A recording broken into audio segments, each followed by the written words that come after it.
Akashvani Adilabad 100.2 FM మనస్సు నిండా.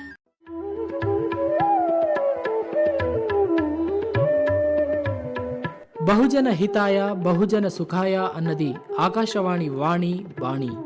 అందరికీ హితవు చెబుతూ ఎన్నో విషయాలు తెలియజేస్తూ వినోదాన్ని పంచుతూ జీవధారగా ప్రవహించే పవిత్ర గంగ ఆకాశవాణి. ఆకాశవాణి చరిత్రలో మరుపురాని రోజు నవంబర్ 12.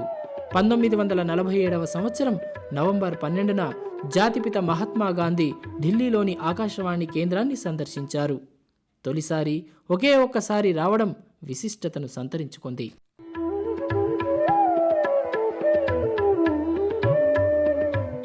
జాతిపిత మహాత్మా గాంధీ ఢిల్లీ ఆకాశవాణి కేంద్రాన్ని సందర్శించిన చారిత్రాత్మకమైన రోజును ఏటా పబ్లిక్ సర్వీస్ బ్రాడ్కాస్టింగ్ డేగా జరుపుకుంటున్నాం. దేశ విభజనానంతరం కల్లోలంలో బాధితులైన శరణార్థులను ఉద్దేశించి 1947 నవంబర్ 12న గాంధీజీ ఎంతో ఆవేదనగా రేడియోలో ప్రసంగించారు. రేడియోలో మహాత్ముడి మొదటి చివరి ప్రసంగం కూడా అదే. Perceive through my senses. It transcends the senses, but it is possible to reason out the existence of God to a limited extent. Even in ordinary affairs, we know that people do not know who rules or why and how he rules. And yet they know that there is a power that certainly rules. In my tour last year in Mysore, I met many poor villagers, and I found upon inquiry that they did not know who ruled Mysore. They simply said, some god ruled it. If the knowledge of these poor people was so limited about their ruler, I, who am infinitely lesser in respect to God than they to their ruler, need not be surprised if I do not realize the presence of God, the King of Kings.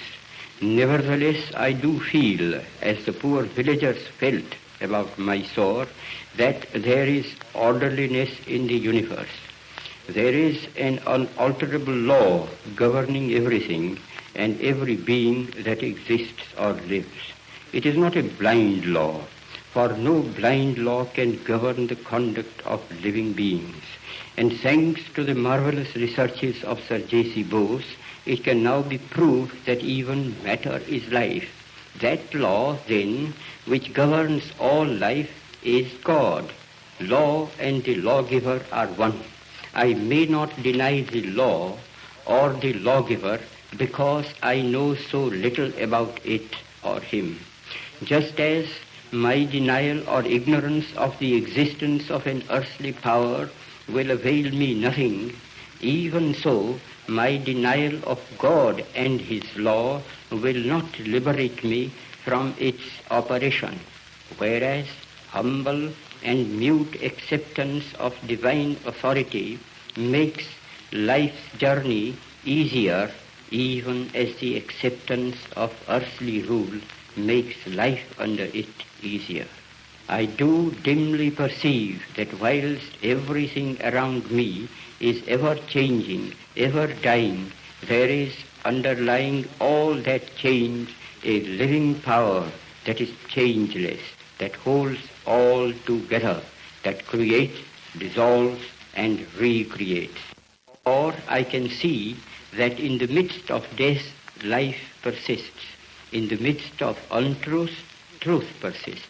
In the midst of darkness, light persists. Hence I gather that God is life, truth, light. He is love. He is the supreme good. But he is no God who merely satisfies the intellect if he ever does. God, to be God, must rule the heart and transform it. He must express himself in every smallest act of his votary. This can only be done through a definite realization, more real than the five senses can ever produce. Sense perceptions can be and often are false and deceptive. However real they may appear to us. Where there is realization outside the senses, it is infallible. It is proved not by extraneous evidence, but in the transformed conduct and character of those who have felt the real presence of God within. Such testimony is to be found in the experiences of an unbroken line of prophets and sages in all countries and climes. To reject this evidence is to deny oneself. This realization is preceded by an immovable faith. He who would in his own person test the fact of God's presence can do so by a living faith. And since faith itself cannot be proved by extraneous evidence, the safest course is to believe in the moral government of the world, and therefore in the supremacy of the moral law, the law of truth and love. Exercise of faith will be the safest where there is a clear determination summarily to reject all that is contrary to truth and love. I confess that I have no argument to convince through reason. Faith transcends reason. All that I can advise is not to attempt the impossible.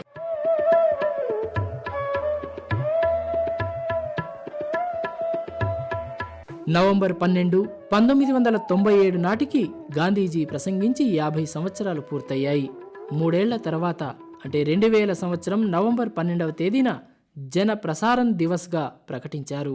Akashvani సంగ్రహాలయంలో Gandhiji ఉపన్యాసాలు 147 ఉన్నాయి. దానితో పాటు గాంధీజీ మొదటి ప్రసంగం కూడా భద్రపరిచి ఉంది.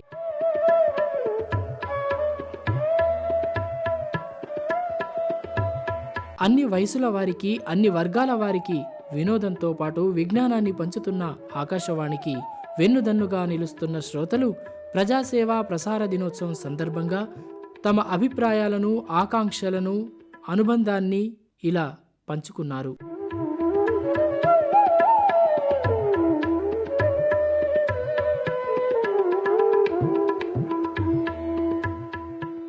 నమస్తే, నా పేరు విలాస్ గౌడ్. ఈ రేడియో అనేది ఈరోజు కొంచెం దూరమైనప్పటికీ కూడా అలనాడు ప్రతి ఇంటిని అలరించినటువంటి ఒక గొప్ప సాధనం.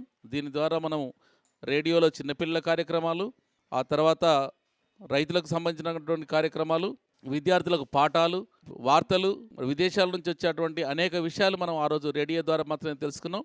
మా అలనాటి రేడియో మాకు టీచర్లు పాఠాలు చెప్పడానికి ఉపయోగించారు. మరి అది మా జీవితంలో మర్చిపోలేంది. ఈరోజు టీవీలు రావడంతో కొంత రేడియో వెనక్కి అయినప్పటికీ కూడా, కొంతమంది ఇళ్ళలో లేనప్పటికీ కూడా ఈరోజు మనం అందరం కూడా రేడియో పైన ఇప్పటికి కూడా నేను ఆధారపడతాను.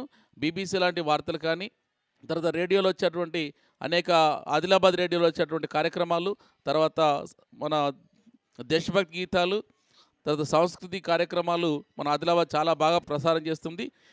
నా పేరు జె నారాయణ రెడ్డి. మరి మా యొక్క నివాసము ఇచ్చోడ. మన స్వాతంత్రం కంటే మొదలు, స్వాతంత్రం తర్వాత కూడా ఈ రేడియో అనేది ఒకటే ఒక మాధ్యమము ప్రజలకు అందుబాటులో ఉండేది. అన్ని విషయాల్లో రైతులకు వాతావరణ సూచనలు తెలియడం కానీ, లేకుంటే సామాజిక ఇతర ఎన్ని కార్యక్రమాలు అన్నిటి వినడానికి కానీ రేడియో మాత్రమే ఒక్కొక్క మాధ్యమం ఉండేది. ఎలక్ట్రానిక్ మీడియా లేనప్పుడు మొత్తం రేడియో పైన అందరూ ఆధారపడి ఉండేవారు. అదే రకంగా అప్పుడు ఎవరి ఇంట్లోనైనా ఒక రేడియో ఉండడం అనేది ఒక స్టేటస్ సింబల్గా గుర్తించబడుతుండేది. నమస్కారం అండి, నా పేరు శ్రీనివాస్. టైలర్గా నేను చిన్నప్పటి నుంచి పనిచేస్తున్నాను. చిన్నప్పటి నుంచి రేడియో అంటే బాగా ఇష్టం. రేడియో కార్యక్రమాలు, Vividh Bharati, Hindi songs, cricket commentary కూడా వినేవాళ్ళము. ఈ రేడియో వల్ల ఉపయోగాలు ఉన్నాయి. టీవీ అంటే ఒకే వైపు చూడవలసి వస్తుంది, పనులన్నీ వదిలేసి చూడాలి. రేడియో ఉంటే మన పని మనం చేస్తూ రేడియో వింటూ ఆనందించవచ్చు. అందరికీ నమస్కారం. నా పేరు ఏ కొండయ్య చౌదరి, ఆదిలాబాద్. 1983లో అప్పటి ముఖ్యమంత్రి భవన వెంకటరామరెడ్డి గారు Adilabad all India radio station స్థాపించారు. వారు స్థాపించిన నాడు ఫస్ట్ పాడి పంటల మీద స్పీచ్ కావాలని చెప్పని ప్రథమ స్పీచ్ నాదే ఉన్న ఆల్ ఇండియా రేడియోలో. ఆనాటి నుండి ఈనాటి వరకు కూడాను ఆల్ ఇండియా రేడియో 3 పువ్వులు 6 కాయలుగా రైతుల క్షేమం కోరుకుంటూ, రైతులకు మంచి సలహాలు ఇస్తూ, వ్యవసాయపరంగా కానీ, మరి ఆధ్యాత్మిక పరంగా కానీ, అలాగే విలువైన సూచనలు ఇస్తూ, ఇక్కడ మరి ఏదైతే ఉందో చట్టం గురించి కానీ అవగాహన కల్పిస్తూ ప్రజలకు అనుదినము ఆల్ ఇండియా రేడియో ప్రజాసేవలో మరి చాలా ముందుకు దూసుకువెళ్తుంది. కాబట్టి ఇంకా కూడా రానున్న రోజుల్లో ఇటువంటి మంచి కార్యక్రమాలు ఇంకా ముందుకు దూసుకెళ్లాలని ఆల్ ఇండియా రేడియోని కోరుకుంటూ, ముఖ్యంగా రేడియో మంచి సూచనలు ఇస్తూ పెద్దలు వారి వారి సమాచారాన్ని ప్రతిదాన్ని కూడా తెలియజేస్తూ సమాజాన్ని బాగుపరచడంలో ముందుకు వెళ్తున్న ఆల్ ఇండియా రేడియోను అభినందిస్తూ, ఈ విధంగానే ఇంకా కూడా ఆల్ ఇండియా రేడియో ముందు మంచి సేవలు అందించాలని కోరుకుంటూ అందరికీ ధన్యవాదాలు తెలియజేస్తూ నమస్కారం. మా చిన్నప్పటి నుంచి రేడియో మేము చూసినాం. ముందైతే లేకుండే రేడియో, కానీ మళ్ళీ వచ్చేసింది రేడియో. అప్పుడు ఓ లగ్గాల్లో రేడియో ఇచ్చుడు చాలా పెద్ద మాట ఉండే. రేడియో అడుగుతుండ్రి, ఓ రేడియో, సైకిల్. అప్పుడు ఇవి చాలదండి. అప్పుడు ప్రతి పిల్లగాడు కూడా ఒక టేబుల్ ల్యాంప్, ఒక థర్మాస్, ఒక ట్రాన్సిస్టర్ ఉంటేనే చదివేటోళ్ళు, లేకపోతే ఎట్ట చదవాలి అనేటోళ్ళు. అయితే అప్పుడు నాకు అంతగానం మతికి లేదు, కానీ రేడియో కూడా టెక్స్ట్ ఉండే అని నాకు కొంచెం మతికి ఉన్నది. అప్పుడు సైకిల్ కూడా టెక్స్ట్ ఉండే, రేడియో కూడా టెక్స్ట్ ఉండే. అప్పుడు అట్లా మతికి ఉన్నది కొంచెం అంతా. అయితే రేడియో అప్పుడు చాలండి, పాటలు వినేటోళ్ళు అందరూ. చాలా మంచి ప్రోగ్రాంలు వచ్చేటి రేడియోలో. ఇంకా ఆదిలాబాద్లో రేడియో స్టేషన్ అయిన తర్వాత ఈ ఆదిలాబాద్ జానపద పాటలు అవి ఇవి అన్నీ చాలండిగా రికార్డు చేసిండ్రు. కొందరి కథలు, కార్యక్రమాలు కూడా చాలా బాగా రికార్డు చేసిండ్రు వీళ్ళు. రేడియో ఒక ప్రాముఖ్యత చాలా ఉన్నది. టీవీ వచ్చిన తర్వాత తగ్గింది అని అనుకుంటారు, కానీ చాలా జనం ఇంకా వింటూనే ఉంటారు రేడియో. రేడియో ప్రాముఖ్యత పెద్ద ఏం తగ్గలే. ఎన్నో వచ్చినా ప్రతి దాని విలువ దేని విలువ దానికి ఉంటుంది హమేషా. అది రేడియో కూడా ఇప్పటికీ ఉన్నది. నా పేరు సుదర్శన్, నేను ఇప్పుడు టీచర్గా వర్క్ చేసుకున్నాను. రేడియో గురించి చెప్పాలంటే రేడియో చౌకైనది మరియు అది ఎవరికైనా అందుబాటులో ఉండదగ్గటువంటి ఒక సాధనమై ఉంటుంది. ఇలా ఈ రేడియో ద్వారా ప్రజలకు ఎంత శాస్త్ర సాంకేతికంగా అభివృద్ధి చెందినప్పటికీ రేడియో ద్వారా మనం ఖచ్చితంగా ప్రజలు చైతన్యపరచవచ్చు, మంచి ఆరోగ్య కార్యక్రమాలు చేపట్టవచ్చు, వాతావరణ సమాచారం తెలియజేయచ్చు, ఉద్యోగ సమాచారం తెలియజేయచ్చు.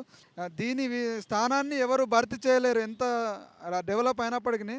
నిజంగా రేడియో ఇంకా చాలా డెవలప్ చేస్తూ ఇంకా అందరికీ అందుబాటులో ఉండే విధంగా మంచి కార్యక్రమాలు చేయాలని కోరుకుంటున్నాను. నా పేరు శ్రీవర్ధన్, నేను రిటైర్డ్ అకౌంట్స్ ఆఫీసరు, విద్యానగర్లో ఉంటాను. టీవీలు మరియు ఇంటర్నెట్లు లేనప్పుడు కూడా రేడియోలు అనేక రకాలైన ప్రజోపయోగ కార్యక్రమాలు ప్రసారం చేసినవి. వ్యవసాయదారులకు ఆరోగ్య సంబంధమైన కార్యక్రమాలు, పిల్లల కార్యక్రమాలు ఇప్పటికీ జనరంజకంగా ప్రసారం చేస్తున్నాయి. సాహిత్య కార్యక్రమాలతో పాటు జానపద సాహిత్య కార్యక్రమాలు కూడా ప్రచారం చేస్తున్నాయి. రేడియో వార్తలు ఇప్పటికీ అందరూ వింటున్నారు. మా నాన్న డాక్టర్ సామల సదాశివ గారు ఆదిలాబాద్ స్టేషన్లో ఎన్నో ప్రసంగాలు చేసినారు. రేడియోలు ఇదే రకంగా తమ కార్యక్రమాలు కొనసాగించాలని కోరుకుంటున్నాను.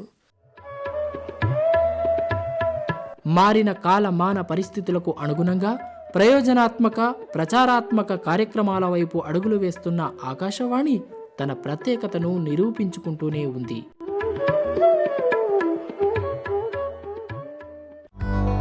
ఆకాశవాణి ఆదిలాబాద్ 100.2 FM మనసు నిండా.